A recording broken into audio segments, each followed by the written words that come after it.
ברוכים הבאים ליו בסטד, הפרק הרביעי שלנו. אני באה ואני עומד להנחות אתכם לאורך התוכנית הזאתי. ויש לנו חגיגה, אז אני כאילו יודעת ממש להשתלב עם הפרחים, אני רואה את זה לפי הכובע שלה. קבלו אותה, אגם נומר. אגם תגידי שלום לצופים בבית. שלום! אוקיי, אגם, איזה שחקן את הכי הרבה אוהבת? ג'ון סינה. אוקיי, אתם שמעתם אותה אומרת ג'ון סינה. זה אומר שעכשיו אתם תראו את היו בסטד של ג'ון סינה. בבקשה, הנה המוזיקה שלו. יפה!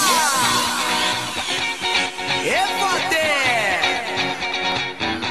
הכל בסדר? איך קמתם היום, יפה! אם קמת על רגל שמאל והכל מעצבן, רבים ההורים והחבר מסנן, או שאתה במצב מתהדר, תשאיר את הפזמון ותראה איך זה עובד. טוב, אני ברלאי וזה הסוף של יו בסטד, the best בסטד. אגם, את רוצה להגיד משהו לקהל לפני הסוף? לא. כן. מה? שלום?